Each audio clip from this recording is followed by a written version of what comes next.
یہ ناظم اعلیٰ جنگلات جو ہے وہ اس کو پروسیس ہوتی ہے. یہ آپ درخواست دیکھتے ہیں, اس کا پرنٹ شاید اتنا اچھا نہیں ہوگا. اس میں یہ درخواست, اس میں یہ لکھا جاتا ہے کہ معاملہ عنوان صدر میں سید اسد شاہ ممبر قانون ساز اسمبلی کی جانب سے موصول درخواست نمبر فلاں فلاں کی عکسی نقل ارسال کرتے ہوئے حسب تحریر خدمت ہے کہ مروجہ قواعد و ضوابط کے تحت کارروائی عمل میں لاتے ہوئے سیکریٹریٹ کو بذریعہ جو ہے وہ پوسٹ یا پورٹ ارسال فرمائے. یہ درخواست محکمہ جنگلات سے پروسیس ہوتی ہے. اب میں اس کا ایک اور ڈاکیومنٹ آپ کو دکھاتا ہوں. اس کے بعد یہ ہوتا ہے کہ ناظرین کہ یہ جب یہ ساری چیز جب میڈیا پہ لیک ہوتی ہے, میڈیا پہ یہ جب ساری چیز لیک ہوتی ہے تو اس کے بعد جب جو موصوف سپیکر ہیں وہ ٹویٹ کرتے ہیں, لوگ ان سے پوچھتے ہیں جی کہ آپ نے یہ کیسے نیلم ویلی کی جو سرزمین ہے اس پہ ڈاکہ مارنے کی یا شب خون مارنے کی کوشش کی, یا آپ نے کیا کیا؟ تو اس پہ وہ اس کی بھرپور تردید کر دیتے ہیں. ایک ٹویٹ میں بظاہر وہ یہ کہتے ہیں, یہ ٹویٹ میں آپ کو سناتا ہوں, یہ ان کا ٹویٹ ہے کہ اسد علیم شاہ نے ارسل خان کے ذریعے, ارسل خان چونکہ ایک اور ان کا درباری ہے, شاہ غلام قادر کا درباری ہے, اس کا تعلق بھی نیلم ویلی سے ہے. اس میں یہ کہتے ہیں کہ اسد علیم شاہ نے ارسل خان کے ذریعے الاٹمنٹ کی درخواست نہیں دی. میری کورونا بیماری کے موقع پر جھوٹ پھیلانا افسوسناک ہے, جھوٹوں پر اللہ کی لعنت ہو. اس نوجوان صحافی کو کئی بار سمجھایا کہ تحقیق کر لیا کرو, اس کی خبر درست ہے تو الاٹمنٹ کی منظوری دکھا دے. اب موصوف سپیکر یہیں سے جو ہے وہ تھوڑا سا بھٹک جاتے ہیں. وہ کہتے ہیں کہ الاٹمنٹ کی منظوری دکھائی جائے, جبکہ جو صحافی ہے وہ ڈاکیومنٹ جو کہتا ہے وہ پہلے 2 یا 3 ڈاکیومنٹ جس میں بنیادی پروسیس ہوئی ہے فائل, وہ یہ بتاتا ہے کہ ابھی یہ فائل جو ہے وہ یہاں تک پہنچی. اس کے بعد موصوف پھر یہ لکھتے ہیں کہ پولیس کو, یہ شاہ غلام قادر کا دوسرا رپلائی ہے, اس میں وہ لکھتے ہیں کہ پولیس کو آپ کی طرف سے شائع کی گئی درخواستوں کی کاپی بھیجی جائے گی اور پوری تحقیق کر کے اس جعل سازی کو بے نقاب کیا جائے گا. امید کرتا ہوں آپ اس سلسلے میں تعاون کریں گے.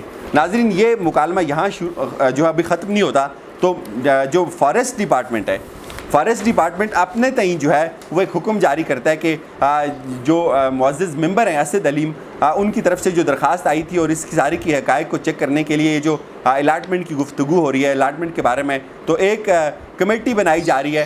کمیٹی جو ہے وہ ایک ایڈیشنل جو سیکٹری فارسٹ ہیں وہ اس کی نمائندگی کریں گے. ان کی نمائندگی میں ایک کمیٹی بنائی جائے گی اور وہ کمیٹی اس معاملے کو دیکھے گی. اور اس کے دوسرے ہی دن, آج کی اگر ہم بات کریں, اس کے دوسرے دن کیا ہوتا ہے, اس کے دوسرے دن بڑا ایک دلچسپ سینیریو سامنے آتا ہے کہ وہ 3 لوگ جنہوں نے اس کو بریک کیا, جنہوں نے اس پہ بات کی, ان کو ہندوستان کی جو راہ جو ایجنسی ہے ہندوستان کی, بھارتی ایجنڈے پر عمل پیرا قرار دے کر ان پہ FIR درج کروا دی.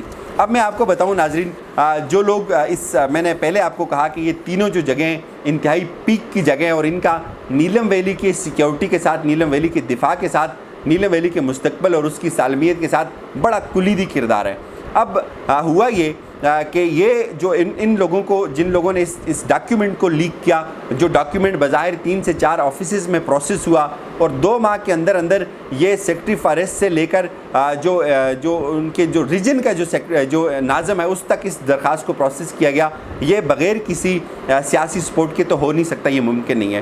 اب جب صحافیوں نے یا جب مقامی لوگوں نے اس پہ دیکھا کہ یہ تو سیاسی رقبہ, یہ کیسے کسی نجی تحویل میں جا سکتا ہے, اس کی تو بڑی امپورٹنس ہے پاکستان کے لیے, سی پیک کے لیے, آزاد کشمیر کے لیے, پھر خاص طور پہ جو لوگ ٹورزم سے وابستہ ہیں ان کے لیے, تو یہ کیسے جو ہے وہ اس پہ شب خون مارا جا سکتا ہے. لیکن ان لوگوں کی آواز کو دبانے کے لیے, ان لوگوں کی آواز کو خاموش کرنے کے لیے ایک فرضی سی کمیٹی بنائی جاتی ہے جس کو چیئر کون کرے گا, ایڈیشنل سیکٹری. اب معاملہ جو ہے وہ سیکٹری کا ہے, سیکٹری فارسٹ کا ہے.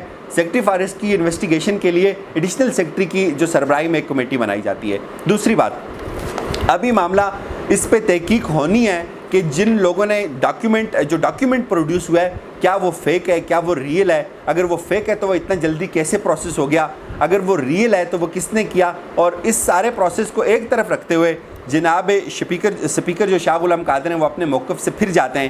پہلے وہ اس بات کی خود تائید کرتے ہیں کہ ہم اس پہ FIR کروائیں گے, ہم اس کو پولیس کو بھیجیں گے, اور معاملہ پولیس کو بھیجنے کے بجائے الٹا ان صحافیوں کو جو ہے وہ گرفتار کروا دیا جاتا ہے جن صحافیوں نے اس ڈاکیومنٹ کو جو ہے وہ لیک کیا. اب یہ صورتحال ہے.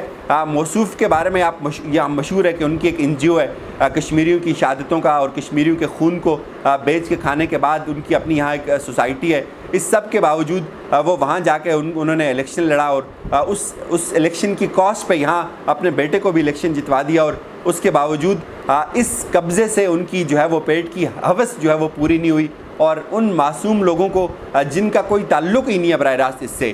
انویسٹیگیشن ہونی چاہیے تھی کہ ڈاکیومنٹ یہاں تک کیسے پہنچے.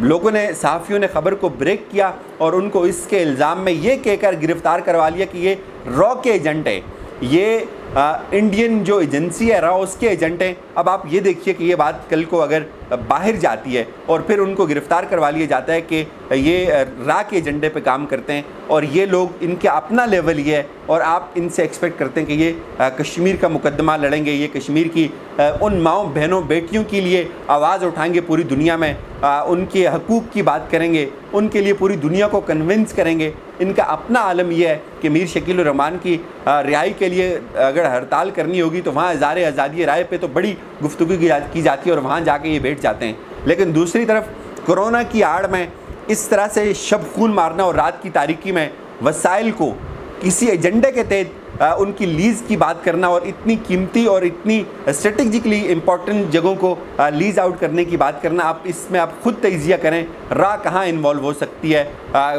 یہ ہماری سمجھ سے بالاتر ہے اس طرح سے لوگوں کی آوازوں کو دبانا. اور پھر اپنا سٹاف تھا اس کی گاڑی پہ مظفر آباد سے اس گاڑی کو بھیجا گیا اور پولیس والوں کو ساتھ بھیجا گیا اور یہاں سے ایک لڑکے کو جو ہے وہ اریسٹ کروا کے وہاں لے کے چلے گئے. اب ان کے سامنے ایل او سی پہ ہمارے جو دوسرے مقبوضہ کشمیر کے میں بسنے والے جو کشمیری ہیں ان کی ماؤں بہنوں بیٹیوں پہ تشدد کیا جاتا ہے, ان کو آئے روز شہید کیا جاتا ہے. آپ ان کے منہ سے ان کے حق میں کوئی بات نہیں سنیں گے.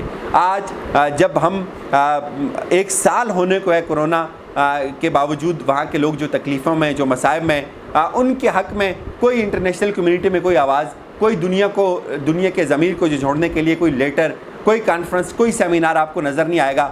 لیکن اپنے ذاتی مفاد کے لیے یہ لوگ کس طرح سے کتنا گر جاتے ہیں, یہ ان کا معیار ہے, یہ ان کی اوقات ہے. جن سے آپ لوگ مجھے کال کر کے کہتے ہیں کہ آزاد کشمیر کی حکومت کیا کر رہی ہے, تو میں آپ کو بتاؤں کہ یہ آزاد کشمیر کی حکومت ہے, یہ اس کا رول ہے, یہ اس کا کریڈٹ ہے, یہ اس کے اوپر جو بیٹھے ہوئے جو ٹھگ ہیں یہ ان کی اوقات ہے, اور اس پار جو کشمیری ہیں یقین مانیں وہ دھوکے میں ہیں.